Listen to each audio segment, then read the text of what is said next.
नमस्कार, VIP news में आप सभी का बहुत बहुत स्वागत है। आपके साथ मैं हूं पल्लवी परिहार और रुक करेंगे खबरों की ओर। कांकेर के सर्किट हाउस में भारतीय जनता पार्टी के संगठन चुनाव के मद्देनजर संभागीय बैठक का आयोजन किया गया, जिसमें क्षेत्रीय संगठन प्रभारी मंत्री अजय जामवाल, भाजपा छत्तीसगढ़ के संगठन मंत्री पवन साय समेत बस्तर के 8 विधायक शामिल हुए। इस बैठक में आगामी संगठन चुनाव, निकाय और पंचायत चुनाव को लेकर चर्चा हुई।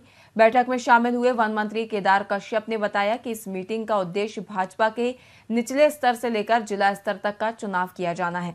साथ ही संगठन को मजबूती प्रदान करते हुए आगामी नगरीय निकायों और पंचायत चुनाव में पूर्ण रूप से भाजपा के जीत का दावा किया गया है।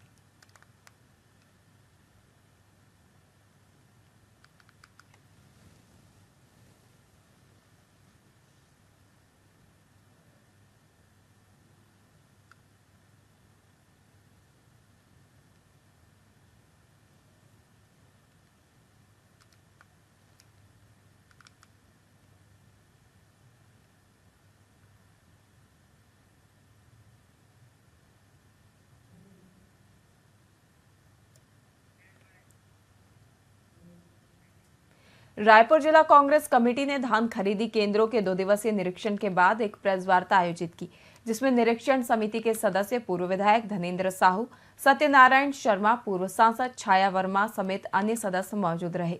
वहीं पूर्व विधायक धनेन्द्र साहू ने कहा कि सरकार धान खरीदी को लेकर बड़े दावे कर रही है, लेकिन असल में किसान परेशान है और सरकार के खिलाफ नाराजगी का माहौल है।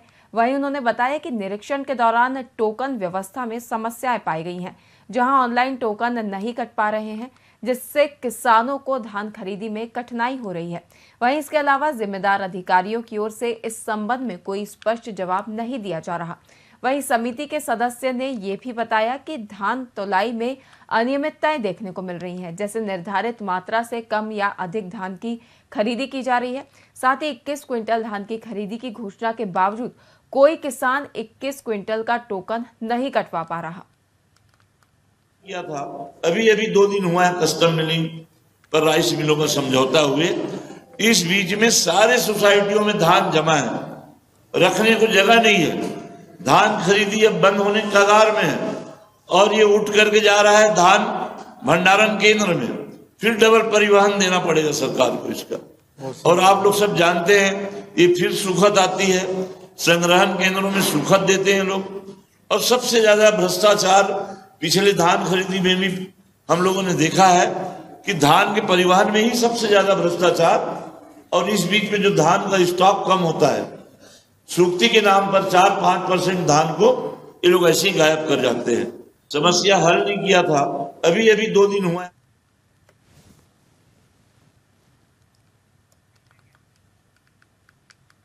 विगत दिनों जिला नारायणपुर से बीएसएफ और बीआरजी की संयुक्त टीम अबू छामड़ा क्षेत्र में रवाना हुई थी, जहां 4 दिसंबर को नक्सलियों और सुरक्षा बलों के बीच कई बार मुठभेड़ हुई।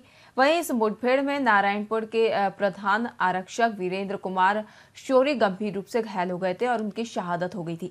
वहीं वीरेंद्र कुमार शौरी को गंभीर चोटें आई और वे मुठभेड़ स्थल पर ही शहीद हो गए। बता दें कि शहीद जवान को उनके गृह ग्राम नरहरपुर लाया गया, जहां उनका अंतिम संस्कार किया गया। वहीं वीरेंद्र कुमार की शहादत से पूरे क्षेत्र में शोक की लहर है और उनके परिजनों को सांत्वना देने के लिए कई लोग अंतिम संस्कार में शामिल होने पहुंचे हैं।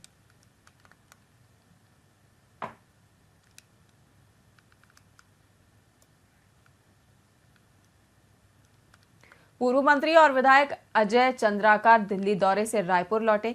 वहीं अपने दौरे को लेकर उन्होंने मीडिया से बातचीत की और बताया कि दिल्ली में उन्होंने कई मंत्रियों से मुलाकात की और कुरुंद के लंबित कार्यों को लेकर चर्चा की। वहीं जब उनसे बड़ी जिम्मेदारी मिलने के बारे में पूछा गया तो उन्होंने कहा कि यह मुख्यमंत्री का विशेष अधिकार है और जो भी उन्हें योग्य समझेंगे उन्हें जिम्मेदारी सौंप दी जाएगी।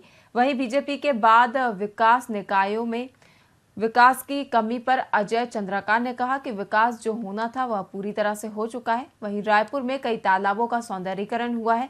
यह रायपुर में कांग्रेस का विकास है।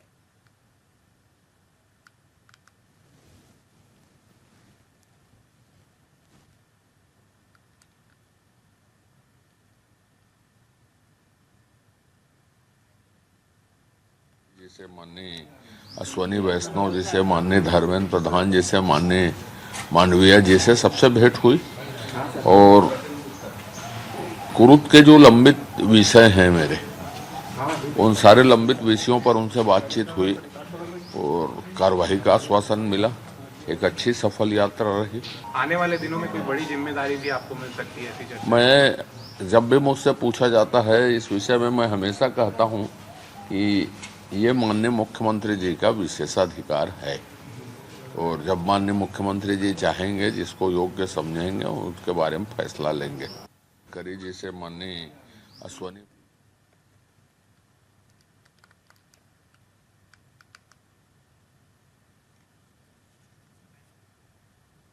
धान खरीदी को लेकर भाजपा किसान नेता संदीप शर्मा ने कहा कि विष्णुदेव साय सरकार ने धान खरीदी की बहुत बेहतरीन व्यवस्था की है। किसान अपना टोकन खुद भी काट रहे हैं। धान खरीदी का काम बिना किसी दिक्कत के चल रहा है। विष्णुदेव साय सरकार की नीतियों के चलते पिछली बार से ज्यादा किसानों ने पंजीयन कराया है। विष्णुदेव साय सरकार का बहुत बहुत धन्यवाद। विष्णुदेव साय सरकार के नेतृत्व में इस वर्ष छत्तीसगढ़ में धान खरीदी का कार्य तीव्र रफ्तार से चल रहा है। पिछले साल के 130 लाख टन धान खरीदी के लक्ष्य के विरुद्ध इस वर्ष साय सरकार ने 160 लाख टन धान खरीदने का लक्ष्य रखा है, जो कि पिछले साल से 30 लाख टन धान अधिक होता है। इस वर्ष छत्तीसगढ़ में 27.7 लाख किसानों ने अपना पंजीयन कराया है और इसको देखें तो पिछले साल की तुलना में 1.5 लाख से अधिक किसानों ने इस बार पंजीयन कराया है। रकबा के हिसाब से यदि देखें तो पिछले साल की तुलना में इस वर्ष किसानों ने लगभग 3,80,000 एकड़ जमीन का ज्यादा पंजीयन कराया है। विष्णुदेव साय